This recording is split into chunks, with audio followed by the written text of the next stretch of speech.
is JJ, the co-founder of Good Pods. If you haven't heard of it yet, Good Pods is like Goodreads or Instagram, but for podcasts. It's new, it's social, it's different, and it's growing really fast. There are more than 2 million podcasts, and we know that it is impossible to figure out what to listen to. On Good Pods, you follow your friends and podcasters to see what they like. That is the #1 way to discover new shows and episodes. You can find Good Pods on the web or download the app. Happy listening. Okay, so Madison from It's a History podcast is here with us today. So, Madison, before we get started, why don't you just tell the listeners just a little bit about you and the It's a History podcast. Yes, so my name's Madison. I host It's a History podcast. It's a podcast about history, and I cover right now things that are just really interesting to me. I have episodes on tenement houses. I just did one on American dollar princesses. I did listen to that one, and that one was so good. Thank you. Dollar Princess one. It was so good. Thank you. I enjoyed looking into that one. It's one of my favorite topics. Yes. That's like one thing that I've definitely noticed is like how much the research, A, how much time it takes, and B, how much I love the research. The research part is fun. I'm still getting used to the editing part. That part is still the part that takes the longest. It definitely is. I do very minimal editing on ours, as I'm sure you've noticed, but it's fine. Well, so let's go ahead and get started into the episode. So I'm going to go first with the little story that I've prepared, and then Madison is going to tell us one herself. So we are talking about Hannah Mather Crocker on my end today. So we're kind of stepping outside the usual schedule that I like to keep because I have a very detailed schedule of what we're doing when. But we're going to step outside of that for this little collab episode. So Hannah was born on June 27th, 1752 on Moon Court near the North Square in Boston. Mm-hmm. So her mother was also named Hannah. Her name was Hannah Hutchinson. So a really great moment of a mother naming her daughter after herself, which I definitely love. Yes, I noticed that a lot in the past. We would just name, like if we were named John and Mary, our children would be John, Mary. Yes. Maybe even John again. First John didn't make it. Exactly.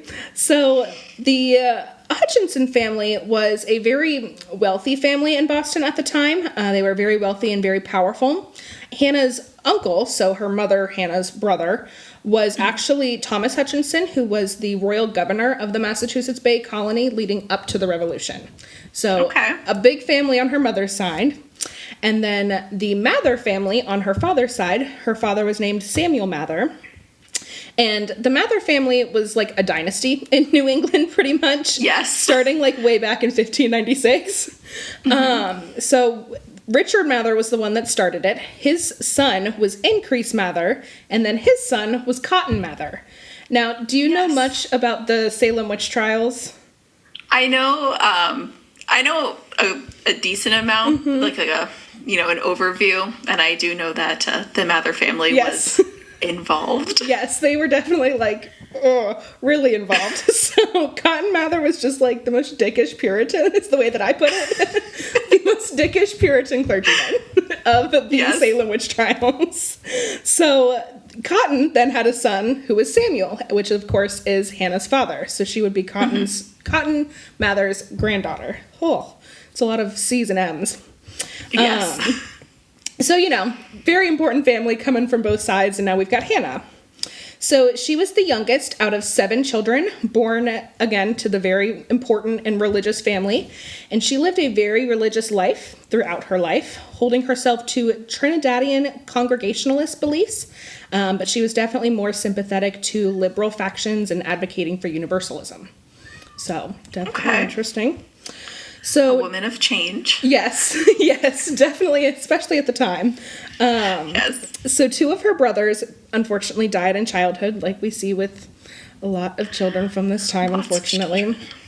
And the last brother that was remaining, he was estranged from her family for most of his life due to his loyalist ties. He was definitely a loyalist in and around Boston at the time of the Revolution.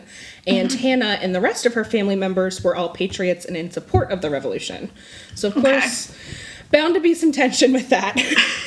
So, interesting, a family split. Yes. He actually ended up having to flee to London once things like got so bad for loyalists and it was like time to worry about their safety. So he went to London. Yeah. He was able to come back and reconcile with Hannah before he passed, but definitely a moment of tension in their life. At least they made up in the end, I guess. Exactly.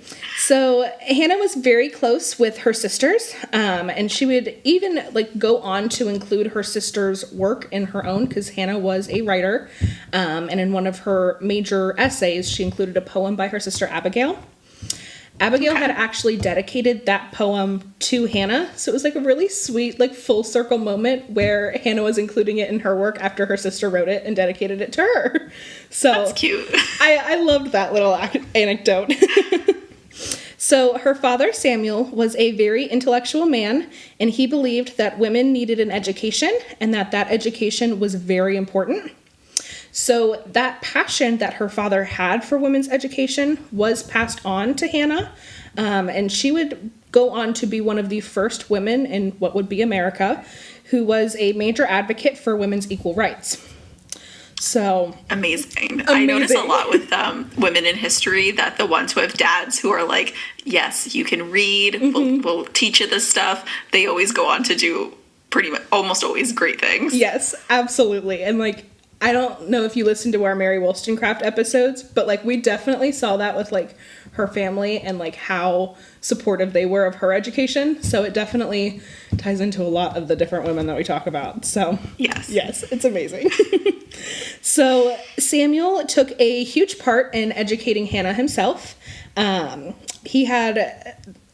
He was very intellectual himself, obviously, and he taught her specifically areas of language, Greek, Latin, and Hebrew, as well as history, theology, and literature.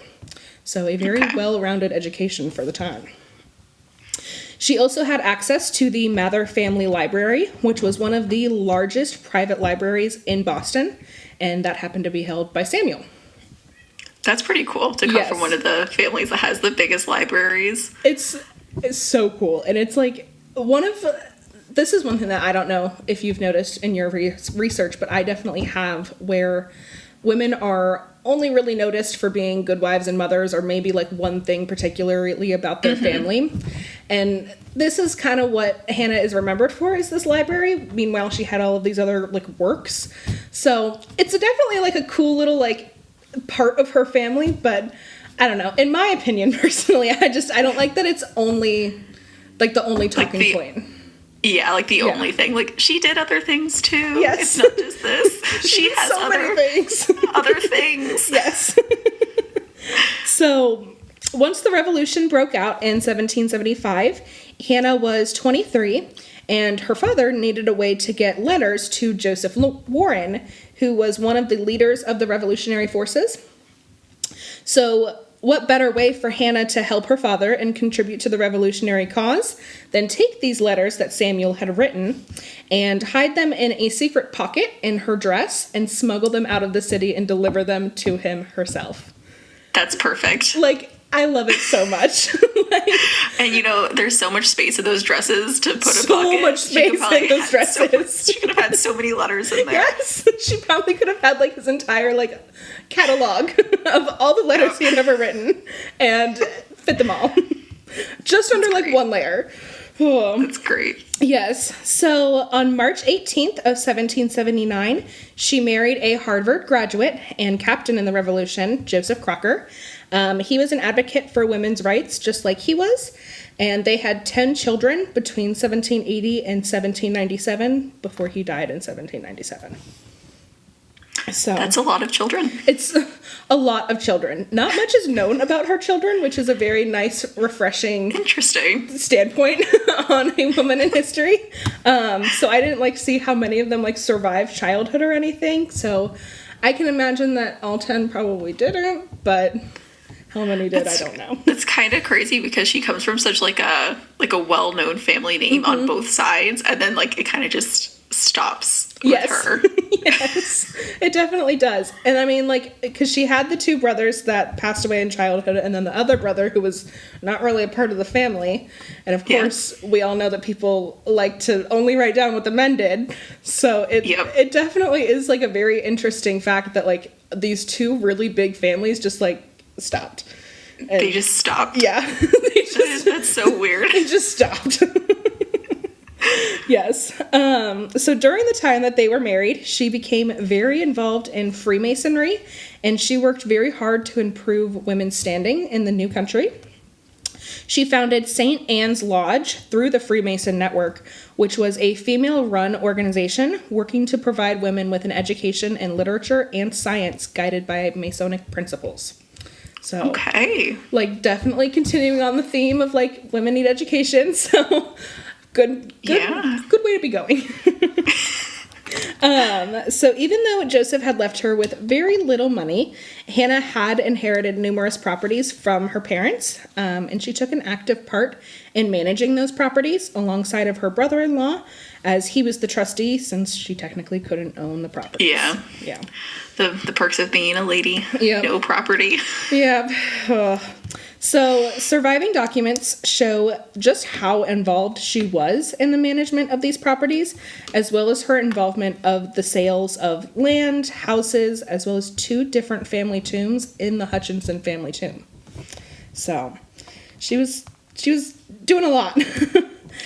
Yes, I find that a lot of women are kind of the ones that are in charge, so to say, and they are just doing a lot of the functions through their husbands, brothers, yes, male family members. Like, they're the ones making the decisions, but at the end of the day, they are ultimately not the ones who are remembered for making those decisions. Unfortunately. So, where did I leave off? There we go. So there is ample documentation that Hannah was fairly close to several men in the historical and antiquities circles in Boston, including members of the Massachusetts Historical Society members. So, that's pretty cool. Yeah. These friendships really helped Hannah when it came to gaining control of that Mather family library that we talked about. So while Joseph was alive, he wasn't really all that involved in the decisions, like we talked about. Yep. Surprise, surprise. And when his brother took over as trustee of Hannah's assets, he wasn't really involved in the library either, because he was, I guess, more interested in the properties and the land and all of that other stuff. Yeah. So that makes sense. When Hannah took control over the portions of the library in different manuscripts documenting like the secession of Mather ministers, she was doing so in a way where she could grow more connected to that historian circle, but of course she obviously wanted the collection for herself as well. But it seems like she was more interested in gaining collection of it specifically for those circles. Okay. So Isaiah Thomas, the founder of the American Antiquarian, oh my gosh, words are so hard right now. American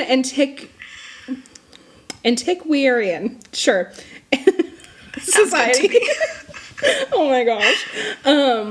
He founded this society, and he was also in connection with Hannah. The two corresponded over negotiations of a sale and donating part of the library collection to the society. These interactions left a mark on Isaiah, as he would go on to describe her with, definitely showing her intellectual power, and he would compare her to the writer Sarah Kemble Knight and how she wrote about her travels. Okay. I don't think I've heard of her. I hadn't either.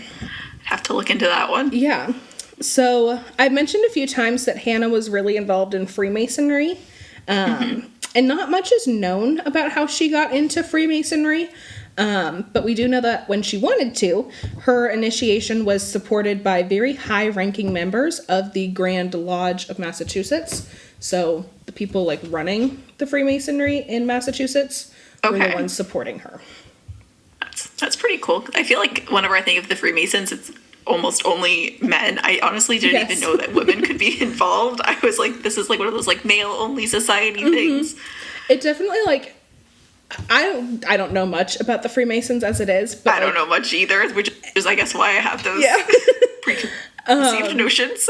But like, so I was looking at an article that they had about Hannah on their website, and it kept referring to Freemasonry as malecraft, all one word. Okay. Which I was like, okay, this is very confusing because there's two different terms for the same thing, but sure. And then when it like got to the part about her opening the St. Anne's Lodge, it started talking about womancraft, again, all one word. So I'm like, how many different terms do we need for Freemason? Like, there can be men and women, just, we don't need like 50 different words for it. The men craft, the woman craft. Yes, yes. All under Freemasonry. Interesting. Yes. Okay. So once all of her children were grown and out of the house, she started writing, and she became a very well-known essayist and poet at the time. She stood firmly with ideas from the Federalist Party, and in 1787, she wrote the North Square Creed. She never published it, but without publication, it stood as almost like it was a pledge that was going to be taken by a new member of a fraternal organization. Okay. So people have theorized that she wrote this as an oath for the husbands of women at the St. Anne's Lodge to take when it came to certain parts of their marriage. Okay. Is kind of what I gathered. I mean, good for her. That's a great thing to exactly. to come up with. So the title itself apparently was written in what could have been a coded language that other Freemasons would have recognized. So now we're involved in secret codes and titles, and this is perfect. Yes. I mean, it all makes sense. Secret codes, Freemasonry. Yes. This is great. Yes. So in 1812, she founded a school, the School of Industry, in order to provide women born into poverty, specifically within the northern districts of Boston, with different vocational trainings in order to get better jobs and provide for their families, which certainly is not something that we would expect to see in the 17 and 1800s. I mean, there was a lot of other stuff going on at the time. So I'm glad that there was like something for, the people who could be forgotten about, like someone was looking out for them. Exactly. Yes. So in 1815, she wrote an essay on Freemasonry entitled A Series of Letters on Freemasonry by a Lady of Boston. And she wrote it as a defense for the Freemason Society in light of them kind of being drunk and disorderly at different Boston pubs. So she wanted to defend them in, the light of all of this. So, we may have made some mistakes. Yes. But in the end, this is a good organization. Yes. We may have, been a little bit too rowdy the other night down at whatever pub, but we're fine, I promise. So, so this is also, no, that's not where I was. In 1816, she wrote The School of Reform, or Seaman's Safe Plot to the Cape of Good Hope. It's a very wordy title. Yes. But she wrote this kind of as like a practical guide for moral instructions to sailors. So she was wanting to, give them examples of different physical challenges and relate them back to moral challenges and kind of speak to both sides of being a sailor at the time. Okay. So definitely not what I would have expected from Hannah, but hey, she surprises us all. She probably interacts with quite a few sailors. I mean, Massachusetts is right on the coast, so she probably sees, and if she's hanging out with people who are getting rowdy at pubs, she probably see maybe not the best side of the sailors. Or maybe someone should write them a manual on how to behave. Maybe someone just needs to tell them how to act. But yes, so that seems like it's what she was doing. So in 1818, she published what is, I would say, her most important work of writing, and this was Observations on Real Rights of Women and Their Appropriate Duties, Reminiscences and Traditions of Boston, Agreeable to Scripture, Reason, and Common Sense. So another very wordy title. Yes. But in this essay, she argued that since men and women were equal in mental capacities, they were allowed to have different opinions and expressions according to gender. So, very true. This is also... No, never mind. This argument, would shape her opinion on women's education, stating, although there must be allowed some moral and physical distinction of the sexes, agreeably to the order of nature, still the sentiment must predominate that the powers of the mind are equal in the sexes. There can be no doubt that there is much a difference of the powers of each individual of the male sex as there is of the female. And if they received the same mode of education, their improvement would be fully equal. So. Okay. So you were talking earlier about Mary Wollstonecraft. When did the Rights of Women, I can't remember what it was called. Like Vindication on the Rights of Women? Yeah, when did that come out? That, I want to say, was 1780s. So a little bit before this. I know it was like in the realm of being in the same time, but not exactly. It was like, I know it was a little bit earlier. Okay. I'm just trying to put it in my head. Well, the timeline. So, funny enough that you bring up Mary Wollstonecraft, because in this essay, she included a defense for Mary Wollstonecraft. As well as her writings in A Vindication on the Rights of Women. Because many people in Boston thought that Wollstonecraft was very radical in her thinking, and they were immediate to just put it off as not acceptable. So... yeah. Hannah, reading Mary Wollstonecraft's work, she included this defense to try and show Boston that this was not true, that she was actually making some very good points in this writing, and that those points needed to actually be discussed before being written off the way that they were. Okay. So, definitely... That's yeah. I like how she's, going about... And it probably also helped that she did spend a lot of time with a, predominantly male group, like the Freemasons. Mm-hmm. So she was able to earn their trust and probably their respect, and then also use that to release something that would be more positive towards women and maybe have a little bit of more open conversation about it because they probably had some type of mutual respect. Yeah, definitely. So, it was around the same time that Hannah was able to save enough money to be able to put 3 of her longer publications into print. This was following the time that she sold some of the portions of her library to Isaiah Thomas. So using a little bit of that money to kind of push herself forward. So between 1822 and 1829, she was writing a chronicle titled Reminiscence and Traditions of Boston. This was a 459-page manuscript, and this is where we got that story about her smuggling letters for her father to Joseph Warren. She told us that story in this piece. She described and analyzed events of the American Revolution and the entire history of Boston from its founding to the 1820s when she was writing it. Okay. So, she aimed to lay out an early outline for political and theoretical understanding of the causes and achievements of the Revolution, while presenting an ideological argument combining political theory with traditions. So, using descriptive events that Hannah recalled, she was able to present the reader with an appreciation for the significance of popular events through the lens of her egalitarian views. Okay. So, for example, she researched the sources of the riots in Boston after the Stamp Act. So, she then included in this essay or manuscript, whatever you want to call it, that they had protested in the tradition of anti-Catholic parades within their ritualistic acts of violence and burning of effigies.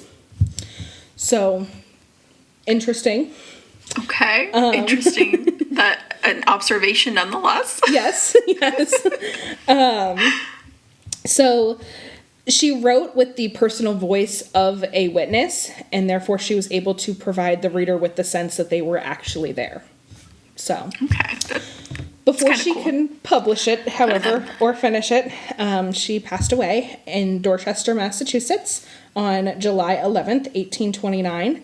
And she was buried in the Mather family mausoleum in Copp's Hill Burying Ground in the north end of Boston. So, The manuscripts for Reminiscence and Traditions of Boston was found among her belongings after her death and was acquired by the New England Historic Genealogical Society in 1879 and was finally published in 2011. So a huge jump in time. 2011? Yes. Yes, 2011. So recent. So recent, because I was not expecting 2011. Oh my god. I know. I was like, okay, maybe like early 1900s, but no, 2011. Yes. Wow.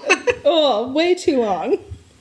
So, Hannah, as we saw, she composed numerous writing materials over her lifetime, varying in form, from religious works and sermons to poems and single-volume books based on research. It was clear that she liked to switch it up and not necessarily stay in the same vein all the time. So, Several poems of hers appeared in print before and during her marriage. But as I mentioned, her writing really took off after Joseph had passed away and all of her children were grown up.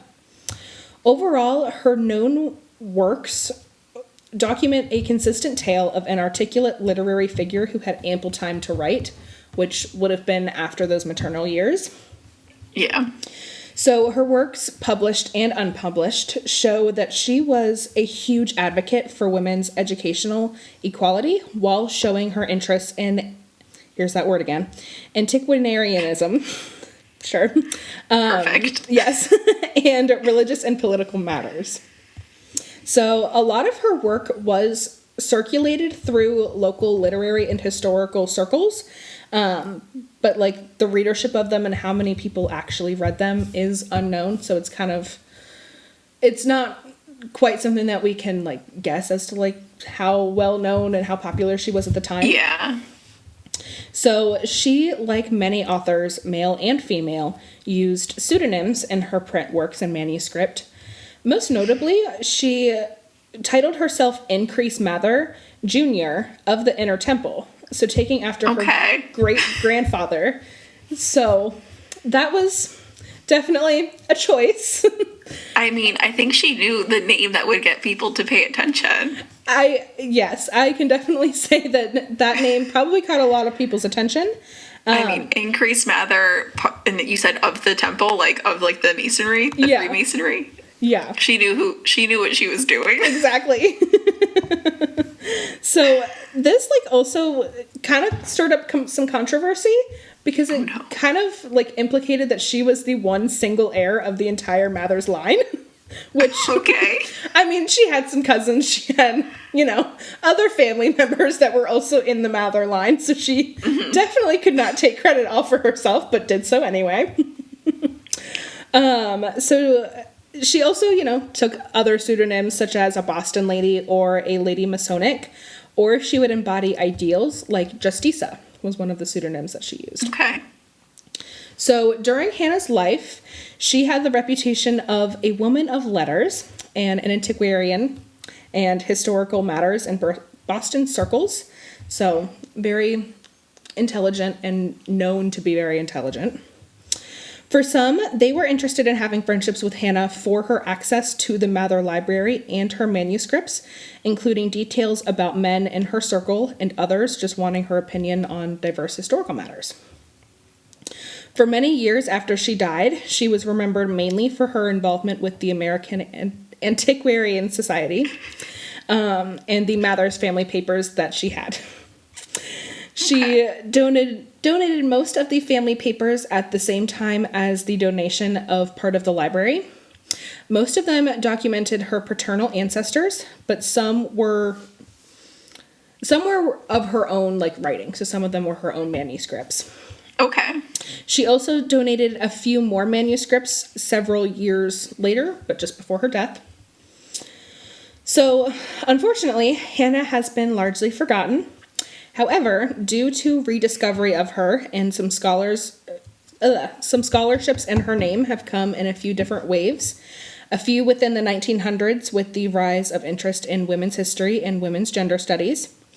Most of the scholarships in her name have come after the 2000s, so relatively recently for, literary scholars, historians, and political scientists. So all of Hannah's major works were republished in 2011 by Constance J. Post in partnership with Eileen Hunt Botting and Sarah L. Hauser. They included an excerpt from Reminiscences and Traditions of Boston in this compilation. So a good amount of her essays and sermons and poems have survived, whether it was in manuscript form or included in Post in Botting's editions of her writing. So definitely a lot has survived, which I know that we were talking before when we were having technical difficulties that, Yes. It's definitely like very interesting that a lot of her work did survive, which, yes. I mean, like the fact that she was largely forgotten, I know that you were mentioning that earlier, and the fact that, we still have it to this day, I think it really just, that I think is in part to the fact that she was the one who donated a lot of her manuscripts herself before she passed. Yes, a lot of self-preservation. Yes, definitely a lot of self-preservation. So for anyone wanting to learn more about Hannah, there is a whole website, quote, promoting the scholarship and public understanding concerning the life, writing, and legacies of Hannah Mather Crocker. And that is a quote straight from the top of the website of the Hannah Mather Crocker Society. Their mission statement says that they are an incorporated organization that was founded in 2013 by academics from numerous institutions, including their current host, the University of Notre Dame, for charity and education purposes, focusing, of course, on Hannah. They go on to say that she was a philosopher, orator, essayist, poet, educator, and one of the first advocates of women's rights in the U.S. Their mission statement goes on to state Hannah's different works and the stance that she took on women's education. The society works to preserve her legacy and educate the public about Hannah through different lectures, conferences, and other academic activities. So for anyone really wanting to know more about Hannah, I really suggest looking into that website since it is a treasure trove of information all about her.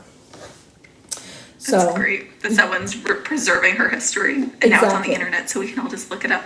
Exactly, and like, it's definitely a very, very cool website and how they have so much information about her. But that is all that I've really got for Hannah. So since this is the episode that is going to be posted as like my main episode in my feed, Hannah, do you want to go on and tell everyone like where they can find you, where they can find your podcast, Instagram, all that fun stuff? My name is Madison. I don't know if you want to say that again.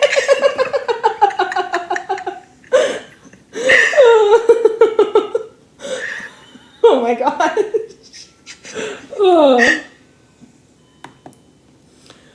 Oh yes. But yeah, so It's a History Podcast is what you have. Yeah. So, and then Instagram under that same name. And then where all is your Instagram. podcast? I also am on Threads. I'm somewhat active on there. Same, It's a History Podcast.